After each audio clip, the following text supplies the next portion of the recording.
Hello everyone, this is Surbhi. Welcome to study hacks. कैसे हो सब? आई होप आप लोग सब ठीक है, अपनी स्टडी को बेहतरीन तरीके से कवर अप कर रहे हैं। डिस्कशन जो रहेगा 3rd एंड 4th मार्च का कंबाइंड डिस्कशन है। तो आइए आज का डिस्कशन हम लोग स्टार्ट करते हैं। सबसे पहले यहाँ पे बात की जा रही है मॉन्ट्रेक्स कन्वेंशन के बारे में। आखिर ये मॉन्ट्रेक्स कन्वेंशन है क्या, क्यों न्यूज़ में है, सारी डिटेल में चीज़ें यहाँ पे समझेंगे।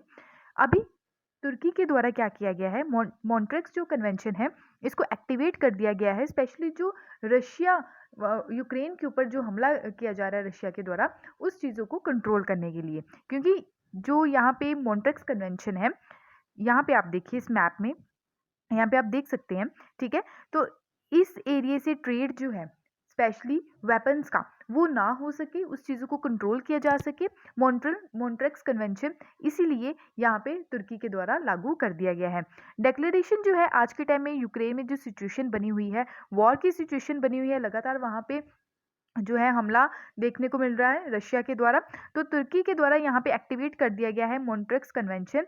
और रशियन जो वॉर वेसल्स है उसको इस कन्वेंशन के तहत बैन करने की भी बात की गई है। क्योंकि इस कन्वेंशन के थ्रू क्या हो जाता है, जैसे ये वॉर जो वेपन्स रहते हैं, वेसल्स रहते हैं, उस चीज़ को बैन किया जा सकता है। क्योंकि ये सारी चीज़ें एंटर कर रही हैं ब्लैक सी के थ्रू, ठीक है। तो ब्लैक सी में थ्रू दी बॉस्फोरस एंड डैर्डेनियस जो स्ट्रेट है, ठीक है। यहाँ पे आप देख सकते हैं बॉस्फोरस स्ट्रेट एंड जो डैर्डेनियल स्ट्रेट है, यहाँ से ना जा सके ब्लैक सी में, इसलिए यहाँ पे जो है मॉन्ट्रेक्स कन्वेंशन यहाँ पे एक्टिवेट कर दिया गया है, स्पेशली वॉर वेसल्स को रोकने के लिए। लोकेशन जो है बॉस्फोरस और डैनिड्रियल स्ट्रेट्स की, ये मैंने आपको पहले बता दिया। यहाँ पे भी आप देख सकते हैं ये ब्लैक सी है। ब्लैक सी को कौन कौन सी कंट्री के बॉर्डर टच करते हैं, वो है तुर्की है, जॉर्जिया है, रशिया, यूक्रेन, ठीक है। यूक्रेन का क्रीमिया वाला जो पार्ट है ये ऑलरेडी रशिया के द्वारा हड़प लिया गया था, ठीक है। तो इसकी वजह से रशिया को G8 जो कंट्रीज थी वहां से निकाल दिया गया और आज के टाइम में G7 कंट्रीज है, ठीक है। तो यूक्रेन ब्लैक सी के बॉर्डर को टच करता है, ठीक है। उसके अलावा यहाँ पे रोमानिया हो गया, बुल्गारिया हो गया, ठीक है। तो ये याद रखिए, ये काफी ज्यादा इंपॉर्टेंट है, यूपीएससी प्रीलिम्स में ये क्वेश्चन बना था, ठीक है। तो प्लीज आप लोग इसका ध्यान रखिएगा, ठीक है। तो ये वाला एरिया जो है स्ट्रेट ऑफ मरमरा है, ठीक है। और बॉस्फोरस और डैनिड्रियल स्ट्रेट यहाँ पे आप देख सकते हैं, ठीक है। तो यहाँ पे भी आप देखें, ठीक है, इस मैप पे आपको क्लैरिटी मिलेगी। सी ऑफ मरमरा याद रखिएगा। तो बिटवीन है ये डैनिडेलियस स्ट्रेट और ये है ब्लैक सी के बिटवीन, ठीक है। एगेनियन सी भी आप लोगों को याद रखना है कहाँ पे सिचुएटेड है, ये ग्रीस और टर्की के बिटवीन यहाँ पे सिचुएटेड है, ठीक है। और मेन यहाँ पे आर्टिकल में बात हो रही है स्पेशली बॉस्फोरस और जो डैरिड्रियल स्ट्रेट है, ठीक है, उसकी पर्टिकुलर इसको इस लोकेशन को लेके हम लोग चलेंगे, ठीक है। उसके अलावा यहाँ पे बात करें, बोस्फोरस और डैनिड्रियल स्ट्रेट जो है इसको तुर्किश स्ट्रेट के नाम से भी जाना जाता है और ब्लैक सी स्ट्रेट के नाम से भी जाना जाता है, क्योंकि ये एगेनियन सी एंड ब्लैक सी को कनेक्ट करने का काम करता है वाया सी ऑफ मरमरा, ठीक है। तो एगेनियन सी मैंने आपको ऑलरेडी यहाँ पे बताया कि एगेनियन सी, ठीक है। और यहाँ पे सी ऑफ मरमरा जो है, ठीक है। और ब्लैक सी यहाँ पे कनेक्ट करने का काम करता है, ठीक है, डैनिड्रियल स्ट्रेट, ठीक है। तो आई होप आपको ये क्लियर हुआ होगा। उसके अलावा यहाँ पे बात करें कि जो भी कंट्री ब्लैक सी के बॉर्डर को टच करती है, ठीक है, एनी कंट्री, कोई भी कंट्री अगर ब्लैक सी के कोस्ट लाइन को टच करती है तो इस कन्वेंशन का पार्ट है, ठीक है। Specially Romania, Bulgaria, Georgia, Russia, Ukraine. और नोटिफाई किया जाता है टर्की को 8th day in advance of intention and vessels war of through the straight. Other countries की बात करें जो बॉर्डर टच नहीं करती है ब्लैक सी को, टर्की उसको एडवांस में नोटिस देता है, 15 डेज एडवांस नोटिस देता है, ठीक है। यानी कि अगर ब्लैक सी को टच करने वाली जो कंट्रीज हैं यहाँ पे आप देखिए, ठीक है, जैसे यूक्रेन हो गया, रोमानिया हो गया, बुल्गारिया हो गया, ठीक है, जॉर्जिया हो गया, रशिया हो गया, यहाँ पे अगर वेसल्स, वॉर वेसल्स जा रहे हैं तो इस मॉन्ट्रेक्स कन्वेंशन के थ्रू क्या होगा, इसके थ्रू 8 डेज पहले वार्निंग दे दी जाएगी इन कंट्रीज को जो ब्लैक सी के बॉर्डर्स को टच करती हैं। और जो नॉन टचिंग बॉर्डर्स हैं, स्पेशली जो ब्लैक सी के बॉर्डर को टच नहीं करते, उनको 14 डेज का नोटिस दिया जाता है, ठीक है, मॉन्ट्रेक्स कन्वेंशन के तहत। आई होप आपको ये क्लियर हुआ होगा। और इसके अलावा यहाँ पे बात करें तो, ठीक है, ओवर 3 मिलियन जो बैरल्स ऑफ ऑयल हैं, ठीक है, अबाउट 3% डेली ग्लोबल सप्लाई होता है इस एरिया से, जो मोस्टली प्रोड्यूस होता है रशिया कंट्री से, अजरबैजान, कजाकिस्तान से पास थ्रू होके जाता है, स्पेशली वाटरवे एवरी डे, ठीक है। तो every day 3% daily global supply होता है किसका, क्रूड ऑयल का, ओके। रूट जो है also ship large amount of iron, steel and agriculture product from Black Sea coast of Europe and rest of the world. Montreux convention आखिर है क्या, इसके बारे में हम जानते हैं। इंपॉर्टेंट है, प्रीलिम्स के लिए तो बहुत ज़्यादा इंपॉर्टेंट है और मेंस में भी आप इसको यूज़ कर सकते हैं अगर मॉन्ट्रिक्स कन्वेंशन के बारे में यहाँ पे बात की जाए तो, ठीक है। ये एक इंटरनेशनल एग्रीमेंट है जो ऑस्ट्रेलिया, बुल्गारिया, फ्रांस, यहाँ पे ऑस्ट्रिया आएगा, ठीक है, Bulgaria, France, Greece, Japan, Romania, Yugoslavia and United Kingdom and also Soviet Union and तुर्की के द्वारा यहाँ पे साइन किया गया और ये नवंबर 1936 में ये इफेक्ट में आया। मॉन्ट्रिक्स कन्वेंशन के रिगार्डिंग अगर बात करें, स्टेट्स जो है स्पेशली जो टर्की क्या करती है, कंट्रोल करती है इसका वाटर रूट जो है बिटवीन दी ब्लैक सी, क्योंकि टर्की के पास पूरा यहाँ पे आप बोल सकते हैं पावर दे रखी है। तो रशिया जो है ये मेजर नेवी बेस है रशिया का, ठीक है, specially Sevastopol on the Crimean peninsula, ठीक है। क्रीमियन पेनिनसुला मैंने आपको पहले बता दिया कि क्रीमिया वाला जो रीजन है, ठीक है, ऑल्सो किसके कंट्रोल में है, ये रशिया के कंट्रोल में है। पहले यूक्रेन के पास था, यूक्रेन का ये क्रीमिया वाला जो एरिया है, ठीक है, तो रशिया ने हड़प लिया था। तो यहाँ पे G8 कंट्रीज थी, फिर G7 कंट्रीज रह गई, ठीक है। तो ये इंपॉर्टेंट है, याद रखिएगा। 2014 में ये सारी चीज़ें देखने को मिली थी, ठीक है। उसके अलावा यहाँ पे बात करते हैं मॉन्ट्रिक्स कन्वेंशन के बारे में। शिप जो है जो यहाँ से जाती है specially from the Mediterranean beyond they pass through the 2 straight से होके गुजरती है जो टर्की के अंडर है, स्पेशली जो एरिया है मॉन्ट्रिक्स जो कन्वेंशन उसके अंडर आता है, ठीक है। तो इसमें लिमिट सेट कर रखी हैं स्पेशली सिविलियन वेसल्स की एंड मिलिट्री वॉरशिप की थ्रू दी डैनिडेलियस एंड बॉस्फोरस जो स्ट्रेट है, ठीक है। तो ये आप लोगों को बिल्कुल भी भूलनी नहीं है, डैनिडेलियस और बॉस्फोरस स्ट्रेट, ठीक है, क्योंकि इससे रिलेटेड आपको प्रीलिम्स में क्वेश्चन आ सकता है, लोकेशन के बारे में पूछ सकते हैं, ठीक है। टर्की का क्या रोल है प्रेजेंट क्राइसिस में अगर देखें तो तुर्की जो है, तुर्की के लिए दोनों कंट्रीज जो है वो काफ़ी ज़्यादा इंपॉर्टेंट है।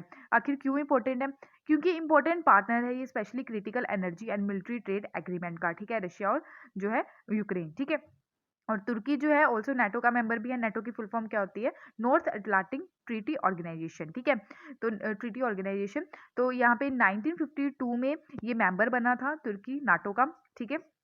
उसके अलावा यहाँ पे टाइज देखने को मिली setting not setting up the up setting of the Russia. Russia जो है वो नाटो का पार्ट नहीं है, ठीक है। तो इसलिए रशिया जो है घबराया हुआ था क्योंकि यूक्रेन कह रहा था कि वो नाटो का पार्ट बनेगा। अगर नाटो का पार्ट बनेगा तो यहाँ पे क्या रहेगा, रशिया जो है उस पे कंट्रोल नहीं कर पाएगा यूक्रेन पे। अगर कर लिया तो रशिया के ऊपर जो है वो हमला होने के चांसेस, क्योंकि अगर नाटो के किसी भी मेंबर्स के ऊपर आंच भी आ जाए तो पूरी कंट्रीज जो है वो इकट्ठी हो जाती है, ठीक है। कंट्रोल जो है इस ट्रेड का स्पेशली बैलेंसिंग एक्ट है किसका, तुर्की का। तुर्की जो है can not block all Russian warship, तुर्की जो है बिल्कुल भी रशियन वॉरशिप को कंट्रोल नहीं कर सकती है ब्लैक सी में, ठीक है, इस पैक्ट के थ्रू। आर्टिकल 19 जो है मॉन्ट्रियल जो कन्वेंशन है इसका, इस ट्रीटी का, ठीक है। तो ब्लैक ये बात करता है कि जो एक्सेप्शंस हैं for the countries of Black Sea, ठीक है, इसको अंडरमाइन नहीं किया जा सकता, स्पेशली जो तुर्की की पावर है ब्लॉक करने की रशियन वॉरशिप जो एंटर कर रही है और एग्जिट कर रही है ब्लैक सी से, ठीक है। तो आई होप आपको ये सारी चीज़ें क्लियर हुई होंगी। अगर इंडिया के संदर्भ में देखें तो आपको यहाँ पे चीज़ें जो है वो देखने को मिलेगी। तो आई होप आपको ये सारी चीज़ें क्लियर है। अगर फिर भी कोई डाउट होगा तो प्लीज़ ज़रूर पूछेगा। नेक्स्ट आर्टिकल है यूनाइटेड नेशन जनरल असेंबली। तो ये भी यूक्रेन का मुद्दा जो है यहाँ पे डिस्कस करने की बात की जा रही है, ठीक है। तो यहाँ पे मेन प्रॉब्लम ये आ जाती है यूनाइटेड नेशन जनरल असेंबली में, क्योंकि यहाँ पे जो 5 परमानेंट मेंबर्स हैं, ठीक है, 5 परमानेंट मेंबर्स जो है उसमें रशिया भी है। तो रशिया के पास क्या है, एक वीटो पावर है, ठीक है। तो वीटो पावर की वजह से यहाँ पे यूनाइटेड नेशन जनरल असेंबली में कोई फैसला नहीं लिया जा रहा, ठीक है। तो रिसेंटली ही इंडिया क्या कर रही है, अब्सटेन कर लिया, इंडिया के द्वारा पीछे हट लिया गया। अब्सटेन का मतलब रहता है कि पीछे हट जाना यूनाइटेड नेशन जनरल असेंबली में कुछ बात करने से, ठीक है।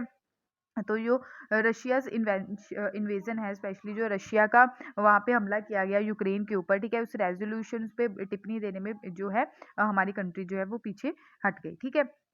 तो जनरल असेंबली जो है सेशन अभी देखने को मिला। Similarly resolution failed to pass United Nation security council का जो था, ठीक है, वैसे जनरल असेंबली का भी देखने को मिला, ठीक है, क्योंकि रशिया के पास क्या है, वीटो पावर है, उसके चलते ये सारी सिचुएशन जो है देखने को मिली। रेजोल्यूशन और को स्पॉन्सर्स बाय 96 कंट्रीज देखने को मिली। इसमें नीडेड थी यानी कि 2/3 यहाँ पे वोटिंग की ज़रूरत थी, प्रेजेंट वोटिंग की, जो नहीं हो पाई पास करने के लिए।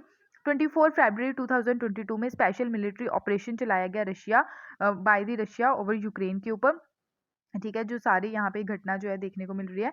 कोई भी जो टेरिटरी है अक्वायर्ड नहीं कर सकता through forcefully will the recognise and calls to Russia immediately completely and unconditionally withdraw from Ukraine. ठीक है, इंडिया का स्टैंड क्या है और कंसर्न क्या है, चिंता की क्या बात है। इंडिया जो है permanent representative to the United Nation, क्योंकि परमानेंट रिप्रेजेंटेटिव बनना चाहता है यूनाइटेड नेशन में।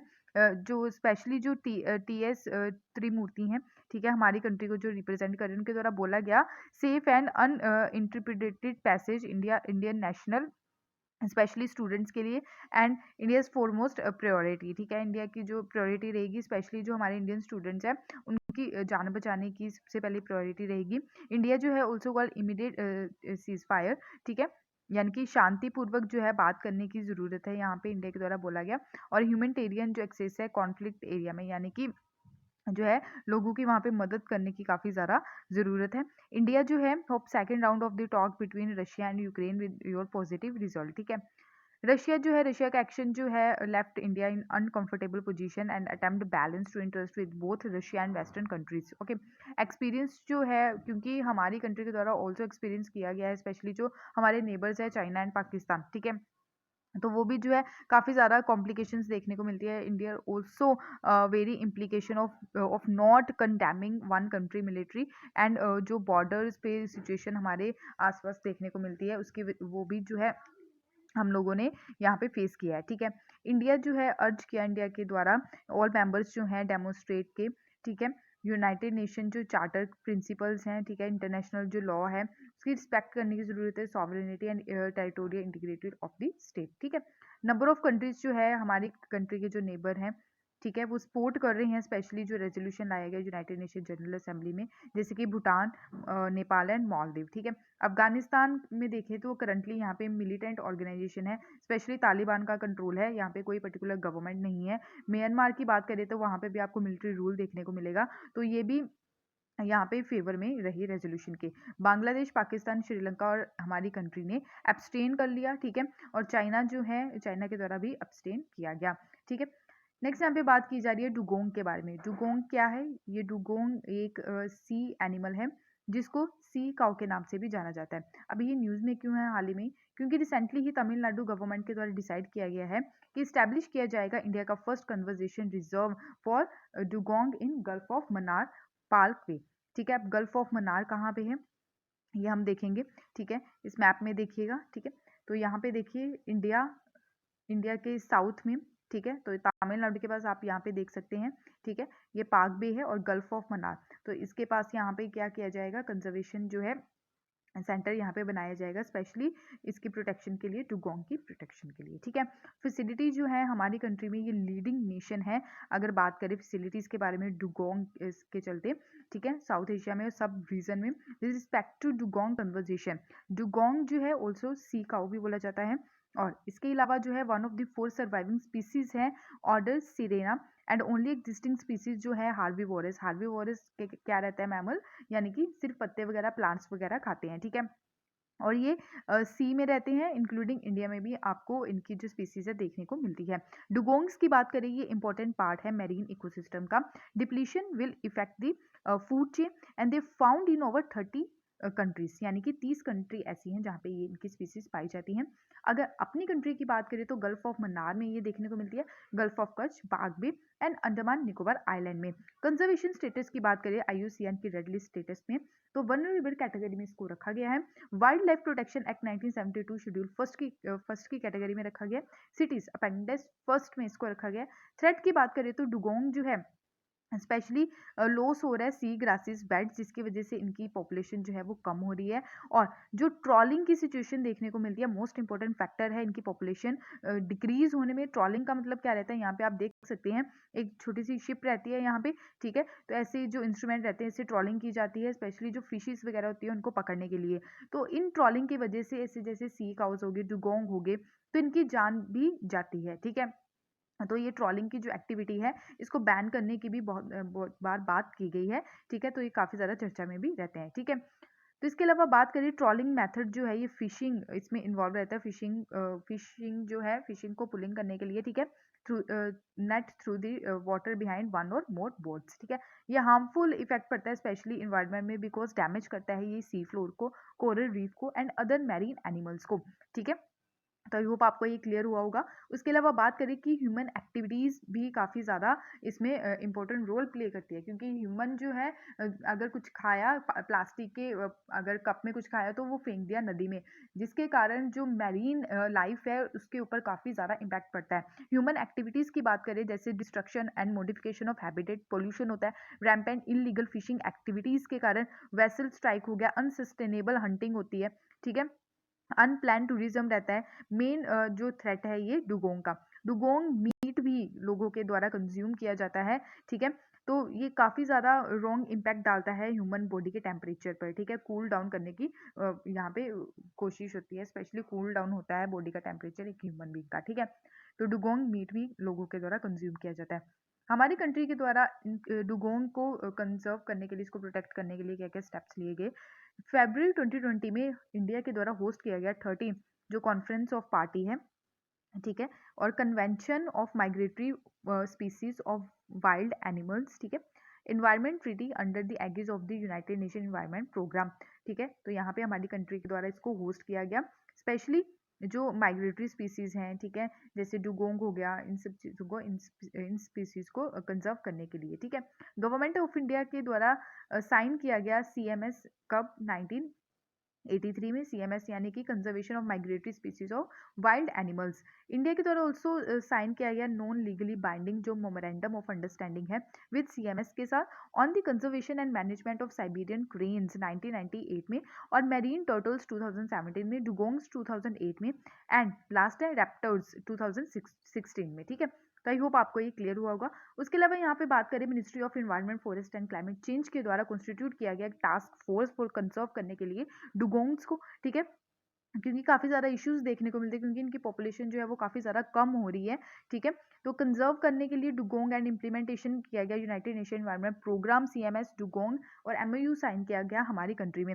ऑल्सो फैसिलिटीज़ यहाँ पे प्रोवाइड करवाई गई इंडिया के द्वारा, स्पेशली लीडिंग नेशन है हमारी कंट्री साउथ एशिया में, सब रीजन में, with respect to the dugong conservation. ठीक है, तो आई होप आपको ये सारी चीज़ें क्लियर हुई होंगी। बढ़ते हैं नेक्स्ट आर्टिकल की ओर। नेक्स्ट यहाँ पे बात की जा रही है भाखड़ा ब्यास मैनेजमेंट बोर्ड के बारे में। अभी ये रिसेंटली न्यूज़ में क्यों है, क्योंकि रिसेंटली सेंट्रल गवर्नमेंट के द्वारा डिसाइड किया गया है कि न्यू क्राइटेशन जो है लाया जाएगा, स्पेशली जो सिलेक्टिंग मेंबर्स रहते हैं भाखड़ा ब्यास मैनेजमेंट बोर्ड के। ठीक है, यहाँ पे ये बोला गया है कि सिर्फ पंजाब और हरियाणा के ही मेंबर्स नहीं रहेंगे, उसके अलावा अदर स्टेट्स के भी यहाँ पे इंक्लूड किए जाने चाहिए मेंबर्स। ठीक है, तो ये मुद्दा यहाँ पे देखने को मिल रहा है। नोटिफिकेशन जो इशू की गई है कि अमेंड किया जाएगा BBMB रूल्स, यानी कि भाखड़ा ब्यास मैनेजमेंट बोर्ड में जो रूल्स यहाँ पे लाए जाएंगे, अमेंड करने की बात की गई है 1974 का जो रूल है उसमें, क्योंकि चेंजिंग क्राइटेरिया जो है सिलेक्शन का, specially whole time members of board as per the BBM rules 1974 member specially power जिसको बोला गया in BBMB from the Punjab and members जो रहते हैं इरिगेशन के वो हरियाणा के रहते हैं। ठीक है, जो रिक्वायरमेंट रहती है, तो इसको रिमूव करने की बात की गई है, इसमें अमेंडमेंट करने की बात की गई है इस रूल्स में। न्यू रूल्स में ऐसा बोला गया है कि स्पेसिफाई किया जाए टेक्निकल क्वालिफिकेशन, स्पेशली जो अपॉइंटमेंट्स रहती हैं मेंबर्स की, उनके लिए मेंबर्स जो हैं जो अपॉइंट किए जाएंगे from across the India, not only Punjab and Haryana. यहाँ पे क्या बात करने की कोशिश की गई है कि जो मेंबर यहाँ पे अपॉइंट किए जाते हैं वो सिर्फ पंजाब और हरियाणा के ही नहीं होने चाहिए, अक्रॉस द कंट्री से यहाँ पे रिक्रूटमेंट होनी चाहिए। ठीक है, यानी कि अपॉइंटमेंट होनी चाहिए। उसके अलावा देखें तो ऑफिशियल्स जो हैं उनके द्वारा ये बोला गया कि चेंजेस जो किए जा रहे हैं, स्पेशली जो जजमेंट आया Punjab and Haryana high court का इस केस में Jagmohan Singh versus union of India में। ठीक है, अगर बात करें उत्पत्ति यानी कि जेनेसिस जो हुआ, जो भाखड़ा जो मैनेजमेंट बोर्ड है, जेनेसिस यानी कि ये लाई करता है, यानी कि इसकी उत्पत्ति कब हुई, तो इंडस वाटर ट्रीटी जब साइन की गई, ठीक है, 1960 में बिटवीन इंडिया एंड पाकिस्तान। तो इसमें जो इंडिया और पाकिस्तान में जो इंडस वाटर ट्रीटी जब साइन हुई, तो वर्ल्ड बैंक के द्वारा यहाँ पे एक इंपॉर्टेंट रोल प्ले किया गया। इस ट्रीटी के under waters of 3 eastern river यानी कि रवि, ब्यास एंड सतलुज जो हैं ये अलॉट कर दी गई इंडिया को। ठीक है। उसके अलावा अगर बात करें, Indus, Chenab and Jhelum river allot कर दी गई है पाकिस्तान को। भाखड़ा एंड ब्यास जो प्रोजेक्ट है ये मेजर पार्ट रहा इस ट्रीटी का। स्पेशली इस्टेब्लिश किया गया, इसको ज्वाइंट वेंचर था ये, अनडिवाइडेड जब पंजाब था, पंजाब एंड राजस्थान में। ठीक है। उसके अलावा रीऑर्गेनाइजेशन जब हुआ पंजाब का, फर्स्ट नवंबर 1966 में पंजाब डे भी सेलिब्रेट किया जाता है। ठीक है, तो ये इंपॉर्टेंट बात है, याद रखिएगा। और इसी के साथ क्रिएशन हुआ हरियाणा का भी भाखड़ा मैनेजमेंट बोर्ड का। उसको कॉन्स्टिट्यूट किया गया under section 79 of the Punjab reorganisation act 1966 के तहत। एडमिनिस्ट्रेशन, मेंटेनेंस एंड ऑपरेशन की बात करें, स्पेशली भाखड़ा नंगल प्रोजेक्ट की, तो ये हैंड ओवर किया गया भाखड़ा मैनेजमेंट को 1 अक्टूबर 1967 में। ब्यास प्रोजेक्ट वर्क जो है ये ट्रांसफर हुआ ब्यास कंस्ट्रक्शन बोर्ड को टू भाखड़ा मैनेजमेंट बोर्ड से। एंड प्रोविजन जो है सेक्शन 80 में इसको रखा गया। और पंजाब रीऑर्गेनाइजेशन एक्ट जब आया 1966 के तहत, ठीक है, तो सारे यहाँ पे चेंजेस देखने को मिले। भाखड़ा मैनेजमेंट बोर्ड जो है इसको रीनेम किया गया as a Bhakra Beas management board with effect from 15 May 1976 में। तो इंपॉर्टेंट है, याद रखिएगा ओरिजिन। ठीक है, तो डायरेक्ट प्रीलिम्स में आपको ये क्वेश्चन देखने को मिल सकते हैं। तो आई होप आपको ये क्लियर हुआ होगा। उसके अलावा यहाँ पे एक्स्ट्रा जो फैक्ट हैं वो हम देख लेते हैं। Constitution of the BBMB management अगर बात करें, तो इसमें कंपोजिशन क्या क्या रहता है। तो इसमें एक चेयरपर्सन रहते हैं, 2 होल टाइम मेंबर्स रहते हैं। उसके अलावा पार्टनर जो states and Punjab and Haryana से देखने को मिलते हैं। डेजिग्नेटिंग अगर देखिए कि member as a power member irrigation, यानी कि जो मेंबर्स पावर से रिलेटेड है वो पंजाब से अपॉइंट किए जाते हैं, और जो इरिगेशन मेंबर रहते हैं वो हरियाणा से यहाँ पे अपॉइंट किए जाते हैं। तो इसी को चेंज करने की यहाँ पे बात की गई है। ठीक है। जो रिप्रेजेंटेशन है, specially each member of state including Rajasthan, Himachal Pradesh, इनको भी नॉमिनेट करने की ज़रूरत है बाय दी जो रिस्पेक्टिव स्टेट गवर्नमेंट है। उसके अलावा यहाँ पे अगर बात करें तो 12,000 एम्प्लॉयज़ जो हैं आज के टाइम में इस मैनेजमेंट बोर्ड में, और उसमें से 696 जो है वो ग्रुप ए ऑफिसर्स हैं, और जो पोस्टेड होते हैं स्पेशली जो पार्टनर स्टेट्स हैं वहाँ से यहाँ पे पोस्टेड किए जाते हैं। उसके अलावा यहाँ पे बात करें स्पेशली जो ब्यास प्रोजेक्ट है, ब्यास सतलुज लिंक स्कीम जो है, ये 76.2 metre high rockfill diversion dam situated है, specially Pandoh river, Beas river Mandi district में सिचुएटेड यहाँ पे की गई है। पोंग की अगर बात करें, ये multipurpose earth and rockfill dam है जो ब्यास रिवर के ऊपर बना है, और ये 40 किलोमीटर दूर है, स्पेशली जो मुकेरिया और मुकेरिया डिस्ट्रिक्ट है हिमाचल प्रदेश में, वहाँ से। और ये लोकेटेड है Himalayan foot hill down stream of पौंधा डैम, और ये कमीशन किया गया इस प्रोजेक्ट को 1978-83 में। तो ये काफ़ी ज़्यादा इंपॉर्टेंट है, प्लीज़ आप लोग इसका इसमें जो है ध्यान से सारी चीज़ें देखिएगा। उसके अलावा यहाँ पे बात करें भाखड़ा नंगल डैम के बारे में, इसके फीचर्स के बारे में। भाखड़ा डैम जो है concrete gravity dam across the Sutlej river and is near border between Punjab and Himachal Pradesh in northern India. और ये इंडिया का सेकेंड टॉलेस्ट डैम है। अप्रोक्स इसकी हाइट जो है 225.55 मीटर है।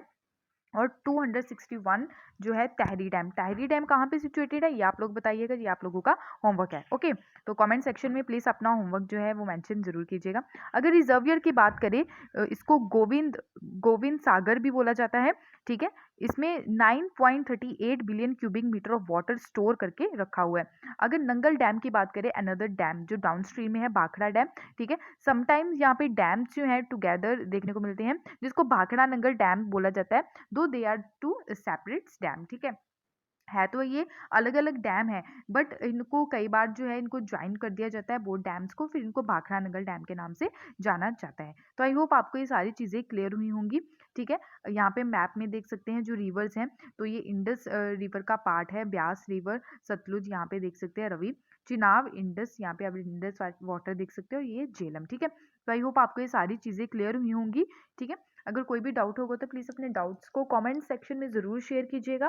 ठीक है, पीडीएफ आपको यहाँ पे टेलीग्राम पे मिल जाएगी, आप टेलीग्राम भी फॉलो कर सकते हैं। ठीक है, इसकी पीडीएफ लेने के लिए तो इंस्टाग्राम पे भी आप फॉलो कर सकते हैं। अगर वीडियो पसंद आए तो प्लीज़ लाइक शेयर सब्सक्राइब जरूर कीजिएगा। Thank you for watching my video. जय हिंद।